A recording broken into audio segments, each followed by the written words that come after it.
Boa noite.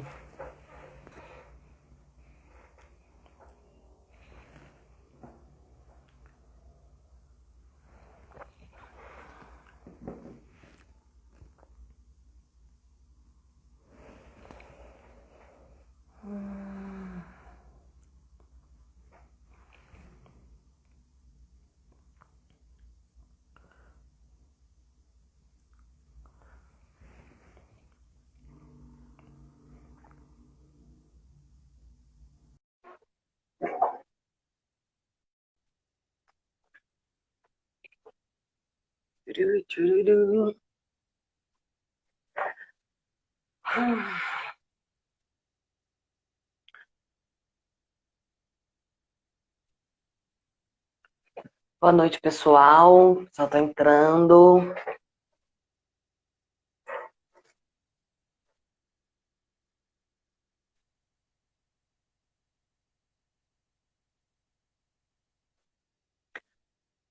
Daniel, já mandei convite para você. Se quiser entrar.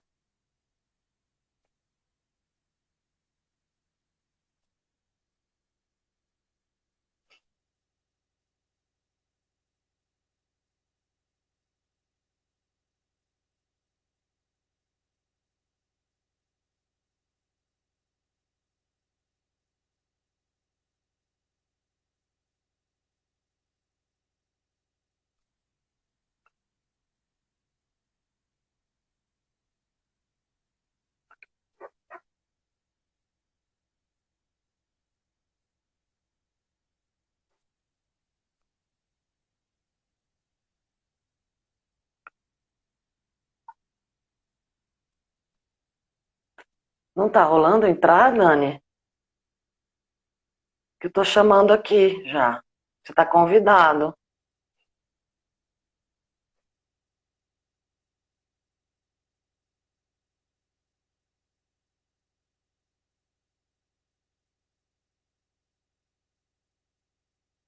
Ai, André, tá, vi que você tá com o perfil da Nômade. Beleza.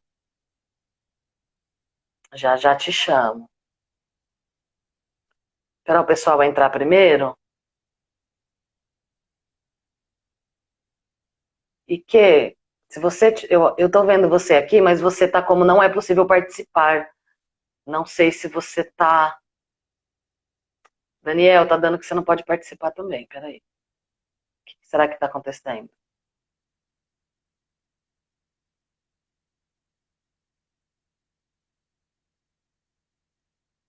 Ah, Aí, agora sim. entrou. Sei lá, deu um pauzinho aqui, tava igual de todas as vezes.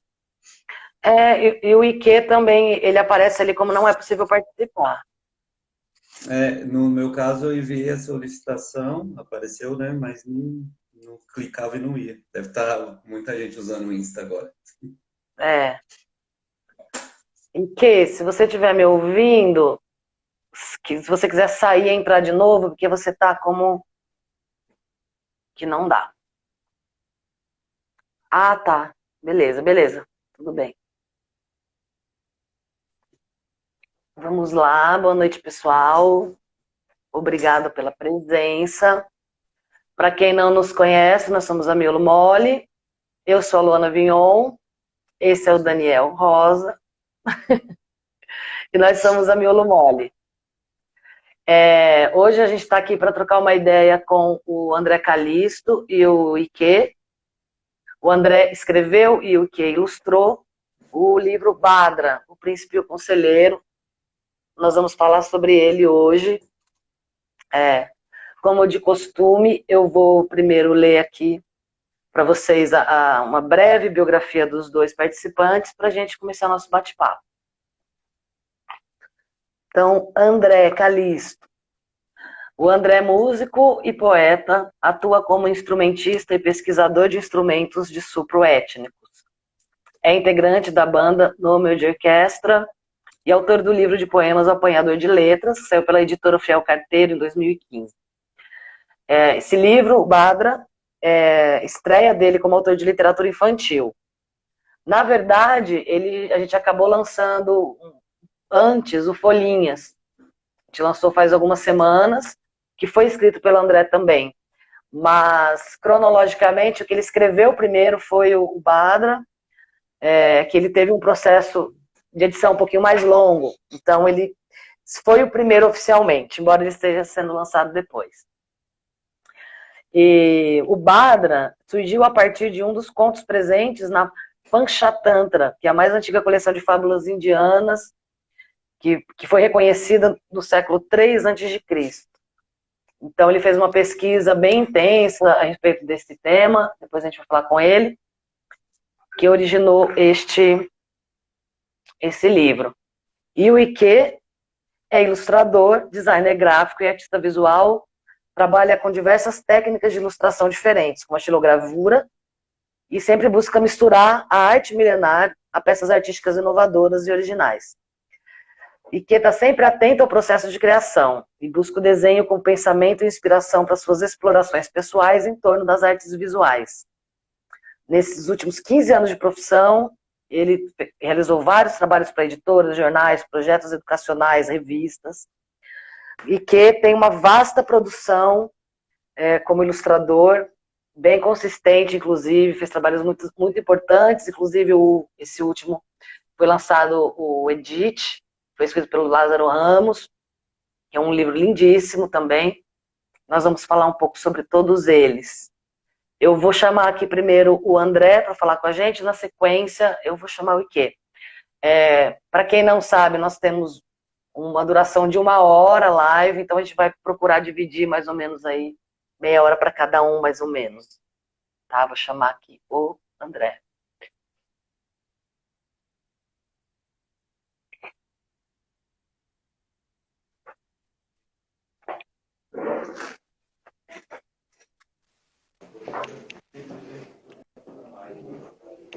Olá! Opa!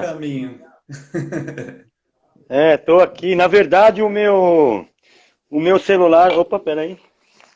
Aê, boa. Meu celular deu pau aí, mas... Como eu tô aqui... Aliás, um abraço, tô pelo Insta da Nômade, né? Aliás, um abraço para todos os seguidores da Nômade aí. É um enorme prazer. E para quem não sabia, já vai ficar sabendo que, além de tocar...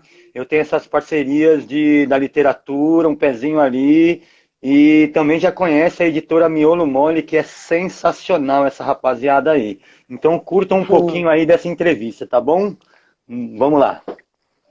Vamos lá. Então, falei um pouco aqui de você, né? Bom, primeiro queria que você se apresentasse, de fato, para os nossos, o pessoal da Nômade aí, do perfil da Nômade, com certeza te conhece. Sim. Mas aí, o pessoal da Miolo, os seguidores da Miolo, quem você é, qual é essa trajetória aí da música, como que você foi parar na literatura infantil? Na literatura como um geral, né? Legal. Na literatura infantil.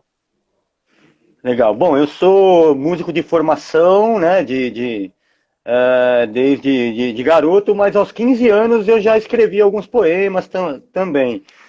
O que ficou evidente durante a vida foi o trabalho como músico, mas eu nunca deixei de produzir. Não na área infantil, não era o meu forte. Era sempre contos e a poesia.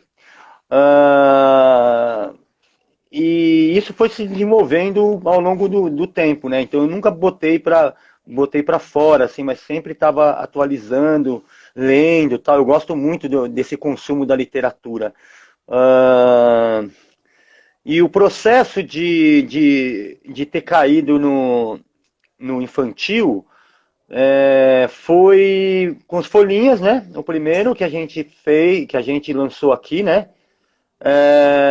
E é um processo que acaba sendo uma extensão de um trabalho que eu já tinha com música com crianças também e tal. Então entender esse universo da criança no meu trabalho com música também ajudou e muito no entendimento e na extensão de fazer esse conto, de migrar, de aceitar esse convite, de fazer, de entrar nesse universo da literatura infantil.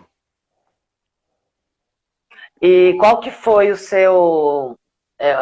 quando a gente começou a conversar, né, quando eu te chamei para a gente fazer esse projeto, você já vinha pesquisando, né, esses contos indianos, Panchatantra. Panchatantra. Panchatantra. Isso. E daí a gente até discutiu bastante sobre qual história que você escolher, e você acabou tentar fazer um mix de algumas histórias. Legal. Conta um pouco desse processo de pensamento que te levou até o Badra. Legal. Bom, como eu sempre gostei bastante de contos talvez seja o formato de literatura que eu mais gosto de consumir também. E aí eu tive uma viagem para a Índia. E antes dessa viagem para a Índia, eu decidi me aprofundar de pegar uns contos, saber sobre contos indianos. E aí eu vi vários contos, e aí eu fiquei sabendo que tinha um livro chamado Panchatantra, que aliás o terceiro volume, quando eu consegui, a gente se encontrou, né? Eu falei, não, você não acredita, tal. Foi bem legal essa história. E aí, eu lendo esse conto, e o Panchatantra é interessante porque ele é um conto dentro do outro, não são contos separados. Então, por exemplo, a primeira história é o lobo conversando com a formiga. No final da história, o lobo fala para a formiga, então vou te contar uma história que é a história do rei tal. Aí passa toda uma história do rei tal, no final da história do rei tal, que volta a formiga a falar tal. Então vira uma loucura, porque depois esse rei vira em outra história.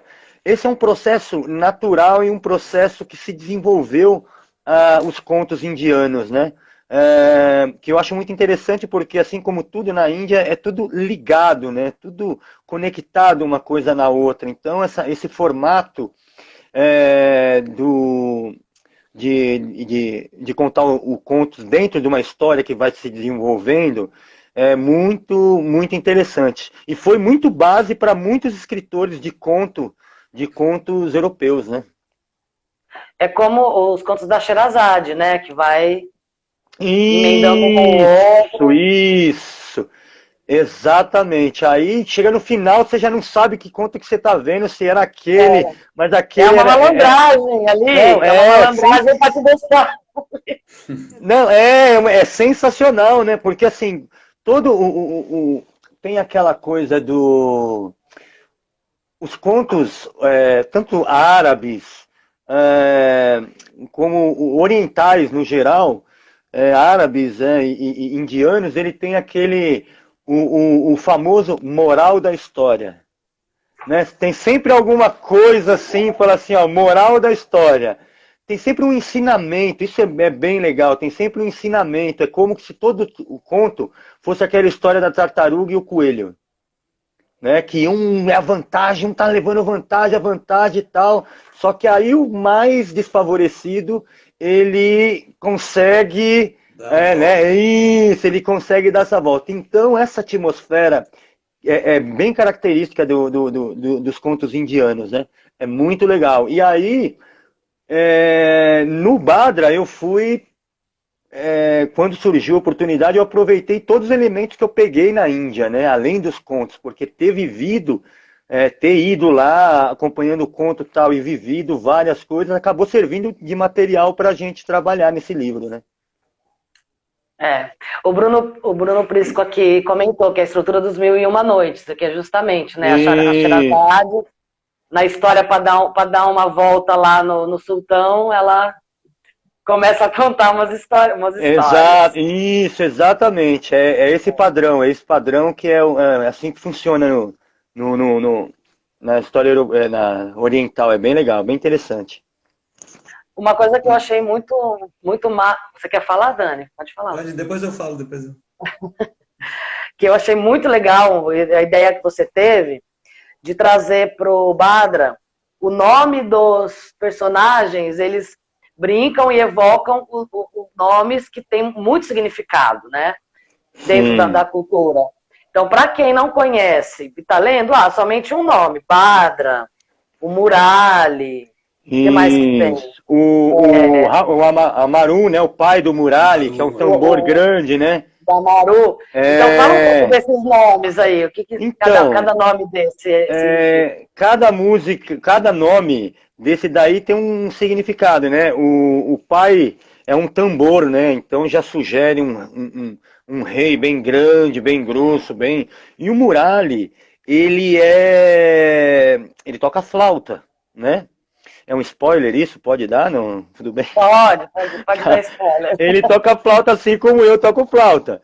E Murali é a flauta, o nome da flauta que Krishna usava. Que Krishna, né, uma das deidades, isso, uma deidade da Índia, facilmente a gente vê a figura de Krishna tocando uma flauta. E essa flauta chama-se Murali, né? Bem legal isso daí. E aí tem outros, né? Qual que é? O Badra. Vamos lá. Tem aí um Badra, glossário, Murali, né? Damaru. Damaru. Não, a gente fez sobre só os instrumentos. Tem a comitiva toda, tem a deusa Tem o nome Kali, dos thugs, né? Tem... os thugs. Conta um pouco dos thugs, é muito legal. Fala um pouco sobre os thugs, só para dar um pouco mais do enredo pro pessoal. É assim, o Badra é um conselheiro do reino, do rei Damaru, e eles estão numa festa onde acontece esse aconselhamento. Enfim, daí tem todo um enredo que envolve. E eles vão fazer uma caçada. Nessa caçada, eles encontram esse grupo muito dócil. Então, os thugs. Esses thugs, eles existem, né? Existiram. Então, é uma tribo que eles tinham como hábito prender, né, capturar as pessoas e fazer uma devoção à deusa Kali, né? Que é a deusa da morte. Não é da morte, mas é do renascimento ao mesmo tempo aqui, né? Tem essa... E esses são os thugs, que é uma tribo bem entre... Isso, exatamente. Olha, o Ike é sensacional, né, gente? Sensacional. Sensacional, Ike. Então, e os thugs são essa tribo. E todos os elementos de nomes da tribo, da própria deusa Kali, né? Foi tudo proposital, colocado de uma forma consciente, né? Nas histórias e tal. E, ao mesmo tempo, trazer à luz alguns elementos e até tribos e comportamentos que estão desaparecidos hoje.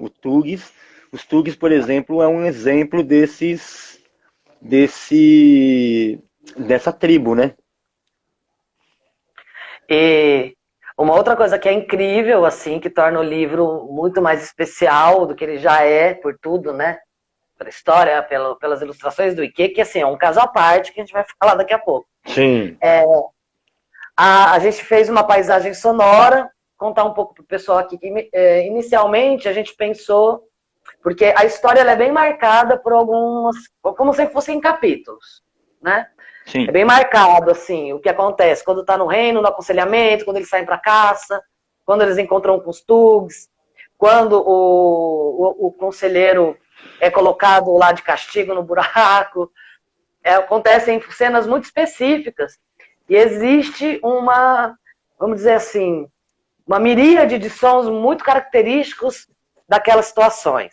E daí o André, dentro da sua pesquisa de instrumentos étnicos e principalmente essas incursões à Índia, construiu essa paisagem sonora, que a nossa proposta com o livro é que a pessoa possa botar o play e ler o livro no tempo dessa paisagem sonora, porque você vai lendo e fazendo uma imersão dentro da história, né? Com os instrumentos e tal. Então conta pra gente aí um pouco disso, como que você pensou os instrumentos e as paisagens sonoras para compor essa trilha sonora magnífica. Bom, legal. Obrigado que vocês gostaram, porque eu também adorei essa trilha. Bom, quando a gente viaja, né, principalmente quando a gente viaja para algum país, eu sempre vou procurar flautas em qualquer lugar. E aí, buscando alguns instrumentos, eu já conhecia, né? Eu já tenho Para mim já é um ambiente familiar, os instrumentos, não só a flauta, mas outros instrumentos que são citados e tocados, sarande, a própria tabla, é, e outros instrumentos interessantíssimos que são similares. Por exemplo, quando a gente ouvir nessa paisagem sonora um som de cítara, não é cítara, é uma viola caipira Caramba. brasileira, olha que legal. Né? Uma viola caipira que tem uma certa técnica que você utiliza, se amolece um pouco as cordas e ela fica com aquele desenho sonoro do citar. Foi imaginando realmente, porque todas as cenas, quando eu fui escrever, todas as cenas eu imaginava algum lugar que eu estava na Índia.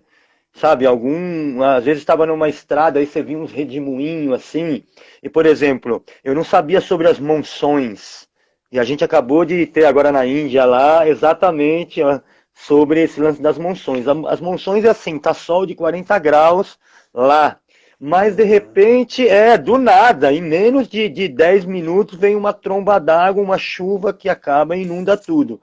E isso também é citado no livro. Então, todas as particularidades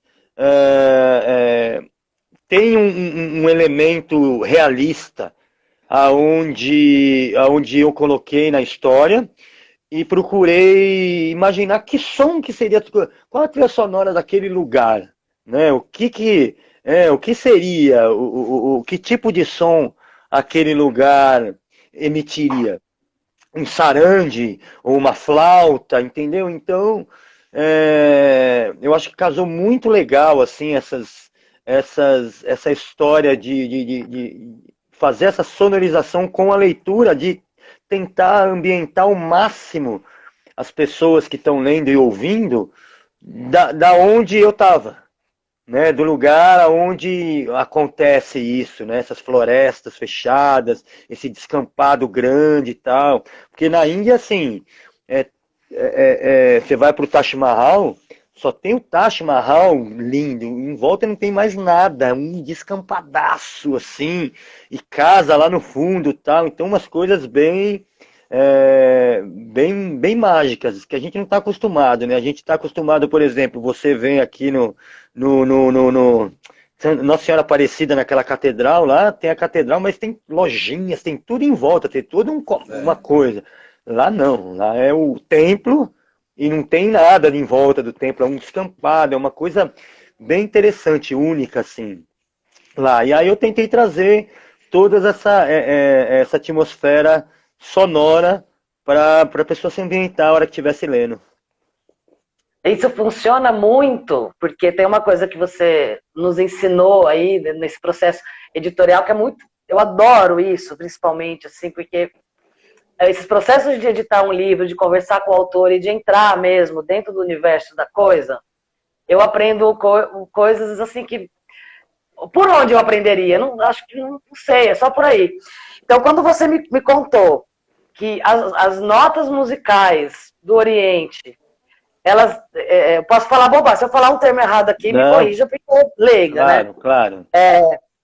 Respeita não é a mesma escala, é diferente, né? A gente aqui tem dó, ré, mi, fá, sol, lá, si, e lá tem um monte de coisa.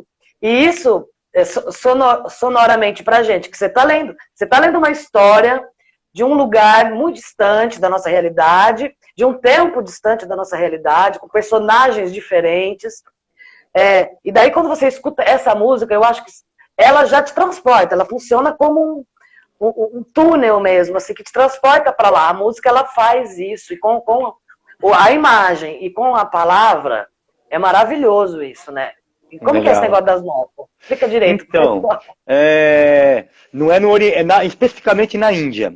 Né? Especificamente na Índia, acontece o que a gente chama de do, ré, mi, fá, sol, lá, si, do. Lá eles chamam de sa, re, ga, ma, pa, da, ni, sa. Que é uma outra, tem 7 notas também e tal, Mas o grande barato é que dentro dessa escala, você tem uma infinidade, dentro dessas notas, você tem uma infinidade de escalas. E o legal é que tem certas escalas a serem tocadas em períodos do dia. Então, por exemplo, de 3 em 3 horas você tem uma mudança de hora, né? Tipo, planetária, tanto que várias chakras, várias coisas são divididas, meia-noite, 3 horas, 9, 6 horas, 9 horas, de 3 em 3, esse ciclo, você tem uns ragas. Essas escalas são chamadas de ragas. Ragas quer dizer cores. Então, é literalmente você colorir. Então, tem ragas para de manhã que é exatamente, parece que você está amanhecendo, aquela começando tudo devagar, sem muita velocidade, sem muito, né? E não vai sair daquilo porque é aquele período de começo. E tem ragas de noite que são mais festivos, ou à tarde, tem ragas para pôr do sol, né? Os ragas que eu toquei nas flautas foram ragas colocando, por exemplo, à tarde, relacionado à tarde, o de manhã era relacionado de manhã, festivo, quando era festivo, colocava um raga referente a isso, né? Porque na Índia a gente tem dois tipos de música, assim, grossamente falando, que é a Hindustani, que é do norte da Índia, que sofreu uma influência muito grande das invasões, e do sul da Índia, que é a Carnatic, que é uma coisa mais relacionada junto com a dança. Ela é mais pura, não mais pura, mas ela é mais tradicional das tribos que formaram a Índia.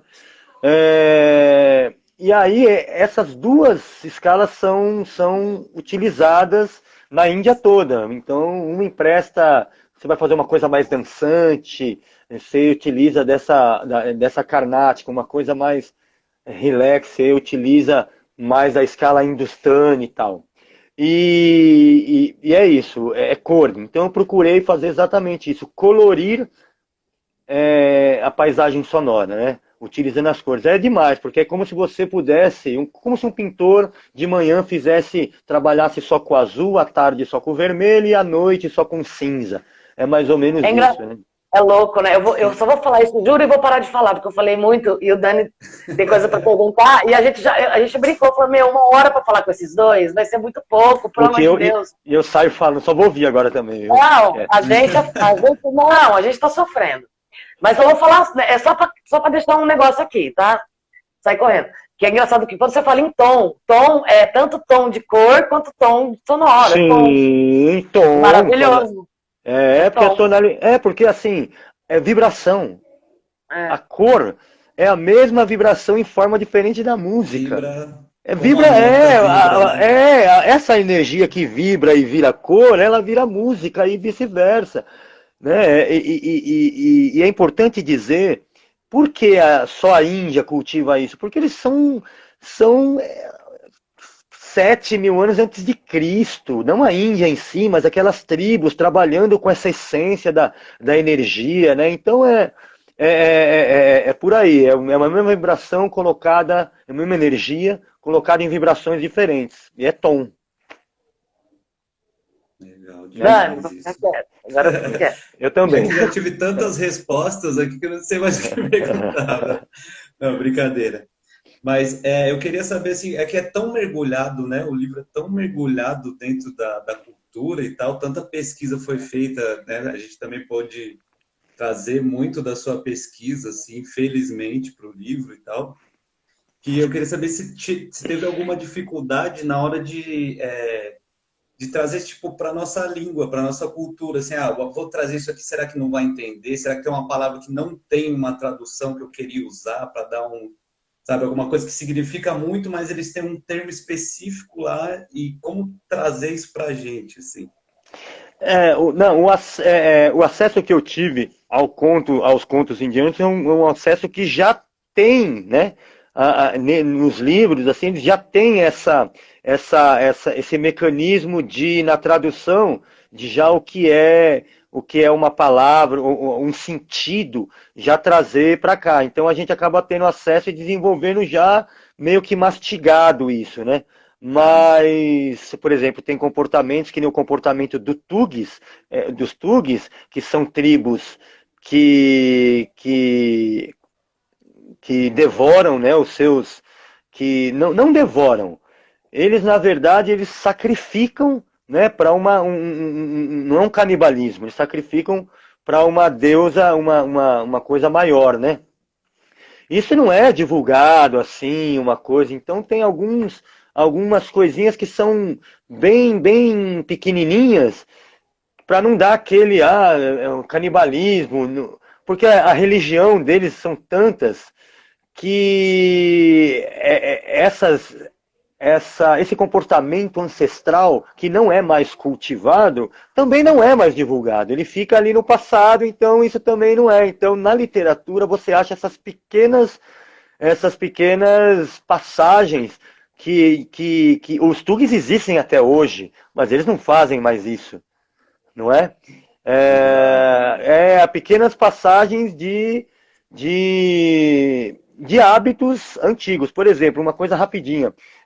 Quando eu fui para a Índia, em Goa, tem uma religião que, quando morre um patriarca, eles põem no quintal, assim, para os abutres comerem, entende? Então, para a gente é muito chocante. Então, tipo uma coisa dessa, né?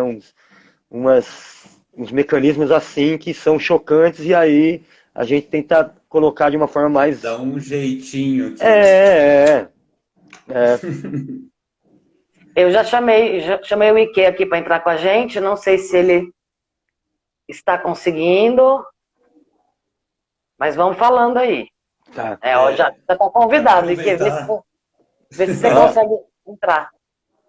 E aproveitando, esses contos, eles são, tipo, bem populares lá, né? Ou, assim, igual, tipo, existe um Badra, não exatamente mesmo, mas um Badra que é assim, sei lá, o pai conta pro filho em casa, nesse estilo, é uma coisa contada, assim, bem mesmo das famílias,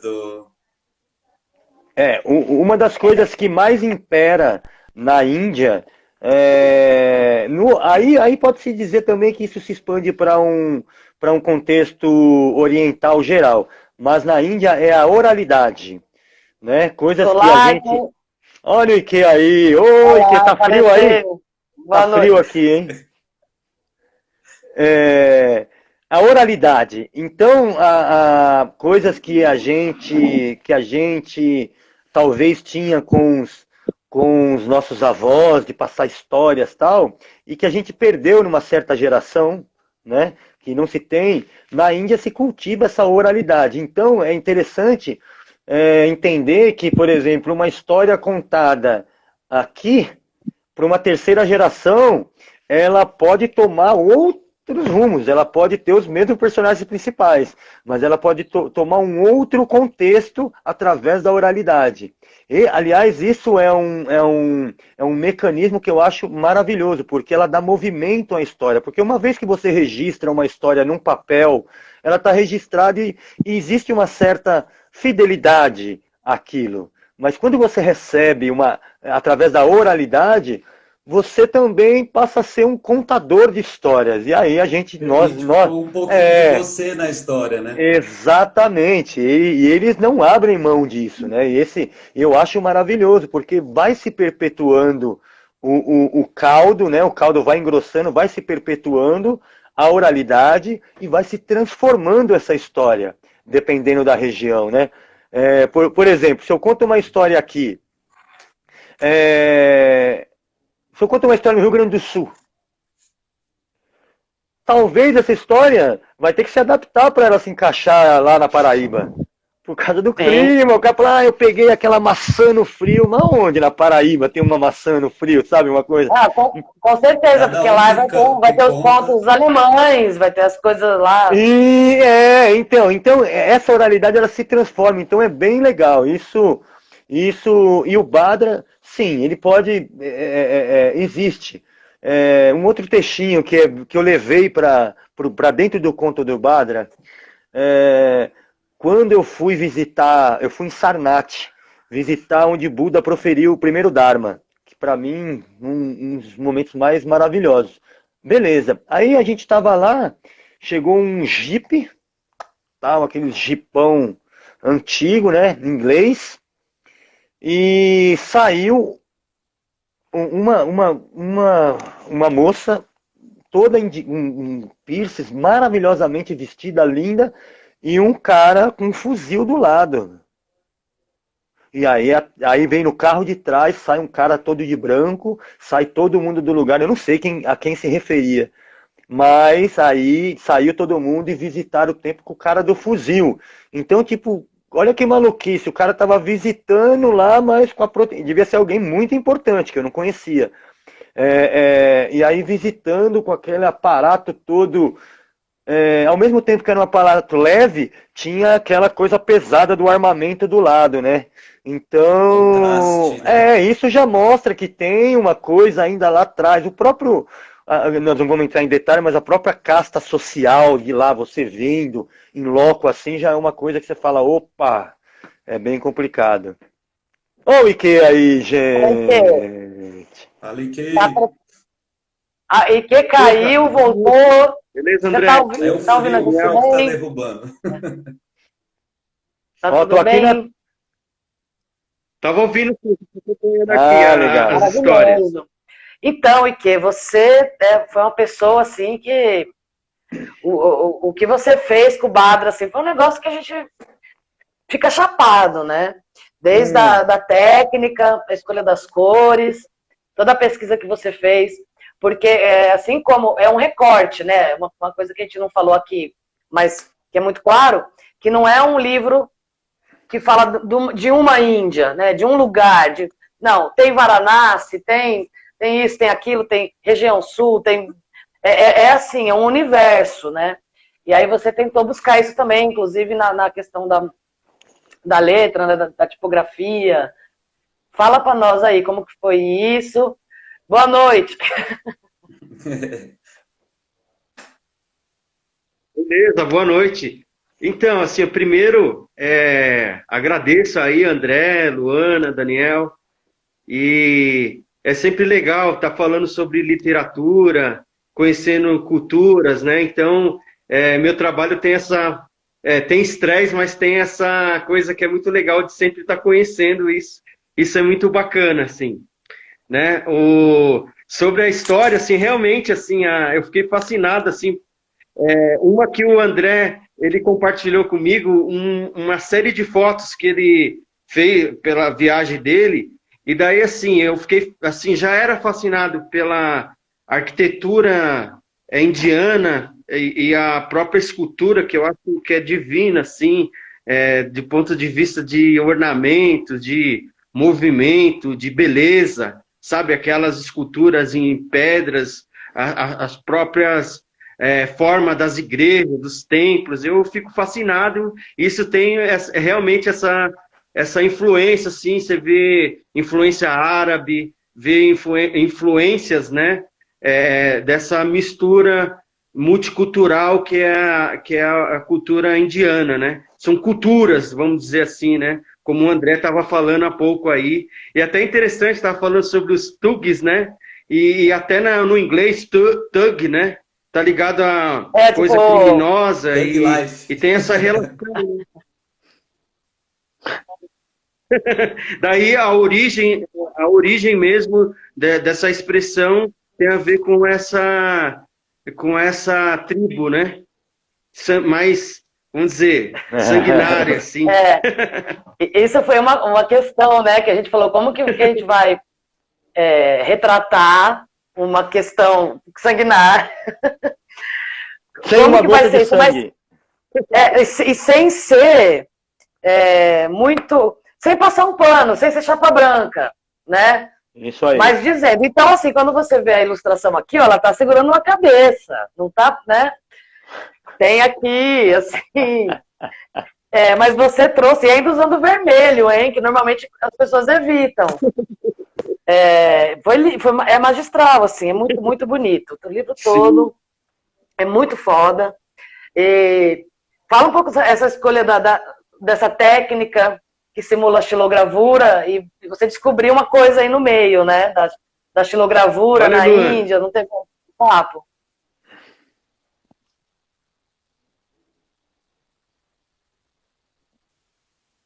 Luana, cortou um pouco, vocês estão me ouvindo aí?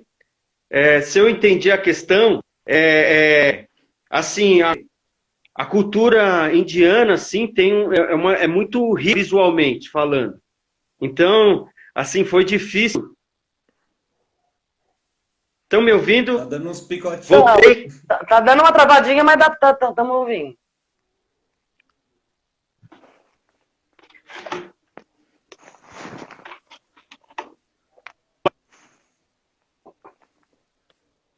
Olá, estão me ouvindo? Oi, me ouvindo? Estamos. Ana? Estamos. Voltei. Estamos ouvindo. Estão me Sim. ouvindo? Tá picotando, mas Estão me ouvindo? sim. Ah. É sim e não, né? Sim, não. Tamo e não tamo. Então, sobre o processo, acho que somente a cultura indiana, né? Então, desde assim, eu tive acesso ao artes, né? Então, até se pensar a espacialidade na arte produzida na Índia é muito interessante. Então, desde seu panteão de deuses, então você mostra Kali, que é associada a uma deusa de renovação, de destruição também, mas de uma que tem a ver com um renascimento, né? Então é assim, esse panteão da cultura indiana, né? Então eu fiquei assim muito fascinado pela essa arte, assim, riqueza que tem. E daí assim eu peguei alguns manuscritos que é ricamente ornamentados. Aí, com isso, eu pesquisei sobre a estamparia indiana, que tem uma estamparia popular muito rica, assim, de aquecer ornamentados, e aquilo é tudo feito como uma espécie de xilogravura, né? Então, foi bem interessante conhecer esses blocos print, bloco print, que chama, mas de estamparia vamos dizer, ancestral, assim, indiano, que é acesso visual, vamos dizer, esses detalhes ínfimos, né? As flores, esse sentido ornamental que é muito forte na cultura, assim, nas capelas, nas igrejas, sempre tem esse sentido muito forte. As cores, né? Umas cores sempre muito... Você mostrou uma caveira, né?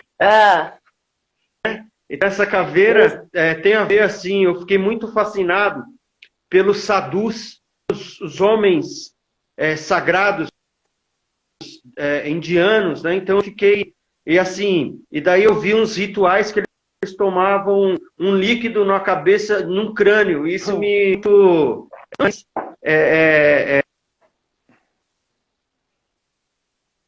É bem interessante essa cultura, como essa entrega física e espiritual, e como que isso opera, assim, dentro dessa formação, assim, dessa espiritualidade e essa individualidade indiana. Então, isso para mim, e também pelo próprio budismo, que não só existe o hinduísmo na Índia, mas do budismo, e isso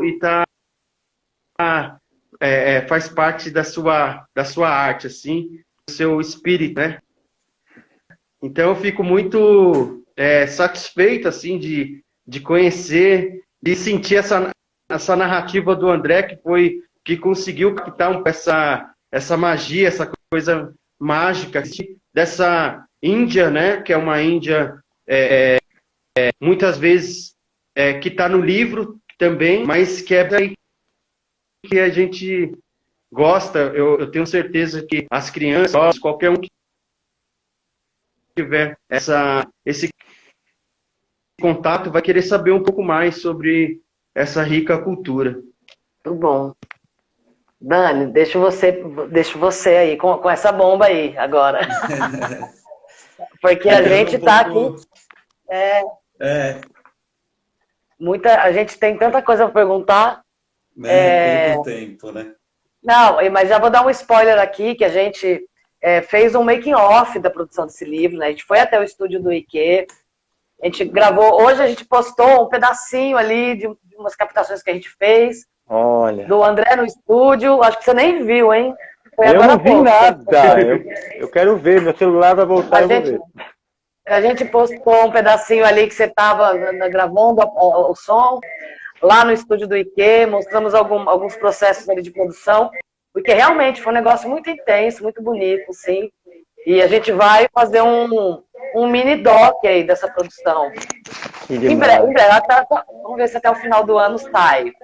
Porque as coisas... Muito massa, eu vi. Não, é muita coisa. Eu acho que assim, a gente vai ter muitas outras conversas ainda sobre isso aqui.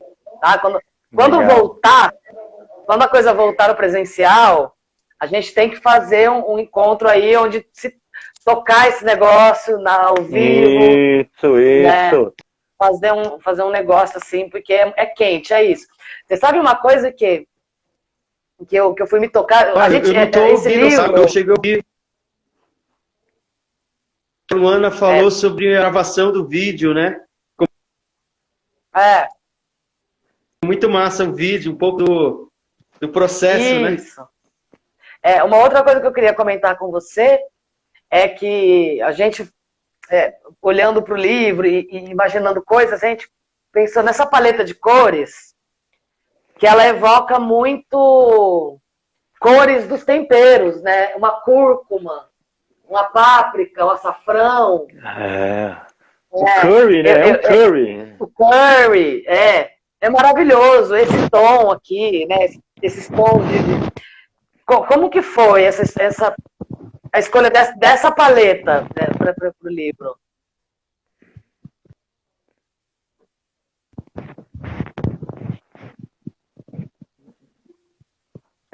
Será que você me escutou? Porque tá meio travandinho aí. Pegou a pergunta.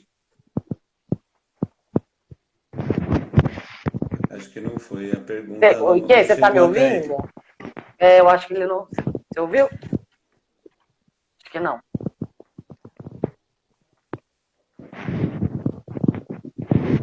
Tá procurando sinal, né? Coisas da internet. Né?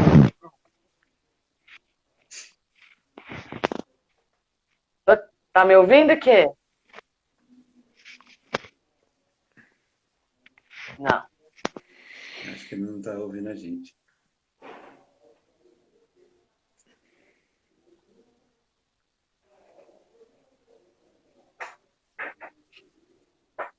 Enquanto o IQ não volta para nossa... Vamos no Calixto. O que você acha, Calixto, dessa paleta aí, dessas cores, dessas vibrações?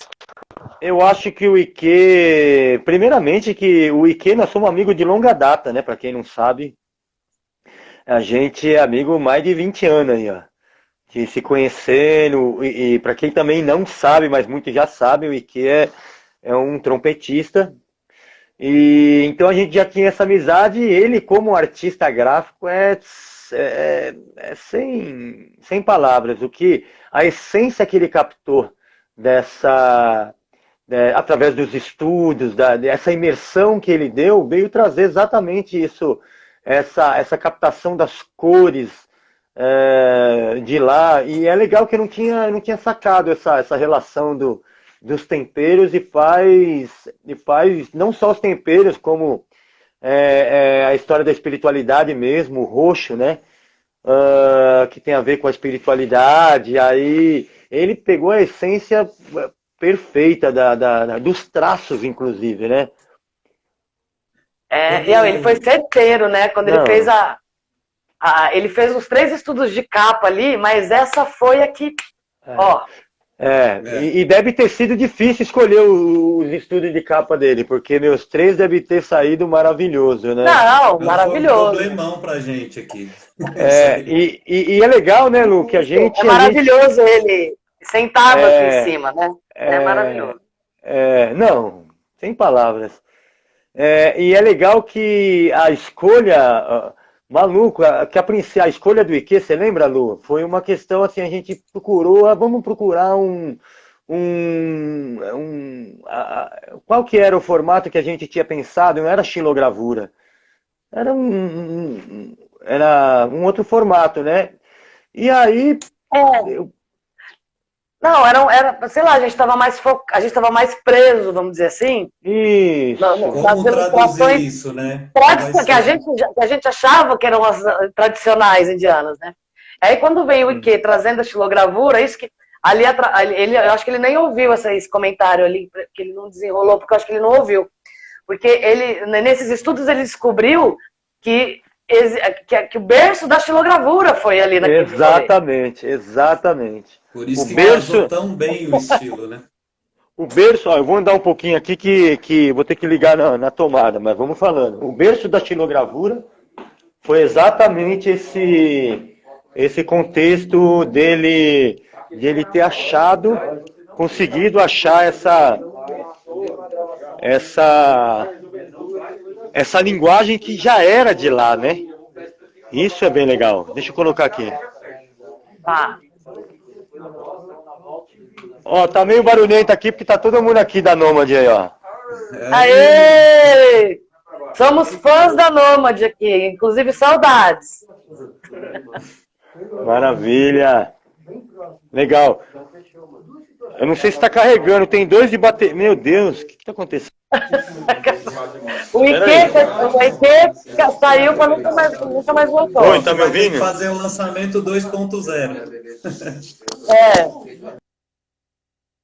Aí, morreu. Acho que ele também já se foi. Ai, maravilhoso. Não, a Nômade ali, poxa, tem que ter a Nômade. Que bom, me sinto. Nossa, Pessoal que está saudade de um assistindo aí, showzinho. maravilhoso. Muito, muito amor envolvido. É, não sei, você quer fazer um comentário final, Dani? Eu acho que eu vou encerrando aqui, porque até a gente, como a gente está acabando, já falta 5 minutos. Até Sim, ligar de novo. Aí, ó, acho já que- caiu. é.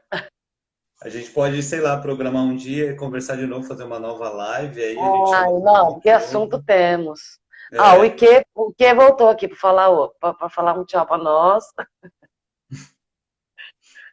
Ver se dá tempo. Não, dá 5 minutos dá tempo. já deixa o convite para todo mundo que veio, todo mundo que passou É, aí. olha lá, o Ike, vamos ver, vamos receber o Ike novamente.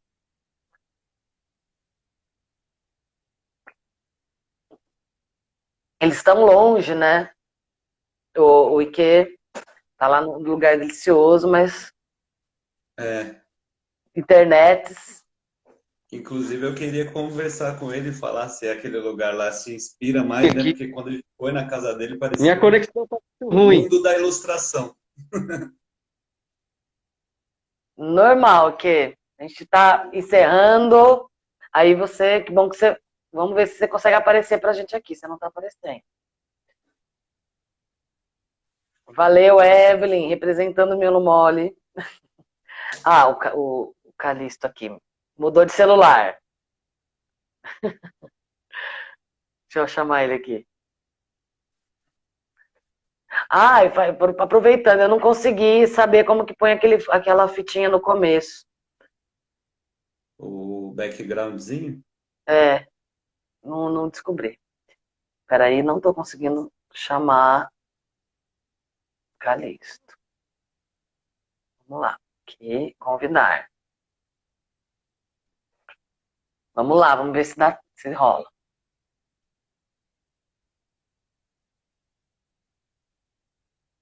O Ike, acho que Eu acho que não vai rolar, né? Hoje. as montanhas ali, o Wi-Fi das montanhas, não.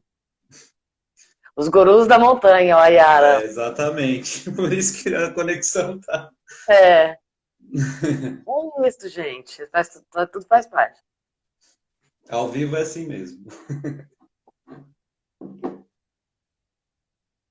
Será o Calixto não tá conseguindo entrar também? Ai, veio. Mais ou menos. Veio, mano. Queria só deixar um salve e aproveitar para todos os amigos aí, as pessoas que entraram. Valeu, Zé, Rato, Mariana, Yara, Evelyn, Evelyn, Paula, Klaus, Bruno, Miguel, Isabela Bortolotto, nossas produtoras maravilhosas. Bortolotto. Muita gente boa, muita gente boa. Acho que é Bom, isso. é isso. Não vai rolar. Nossos convidados, ilustres convidados. Gente, vai ficar gravado aqui. Obrigado a todos que participaram. Compartilhem, a gente vai ficar salvado no IGTV. E a gente também está transformando esses bate-papos em podcast. Então, para a gente poder ouvir depois. E vamos tentar fazer outros. Lembrando que toda quinta-feira... o Ike tá aí, ó, falando oi. Toda quinta-feira nós estamos fazendo lançamentos com bate-papo aqui no nosso canal. E venham! É isso, boa noite e obrigada. Boa noite, valeu. Tchau.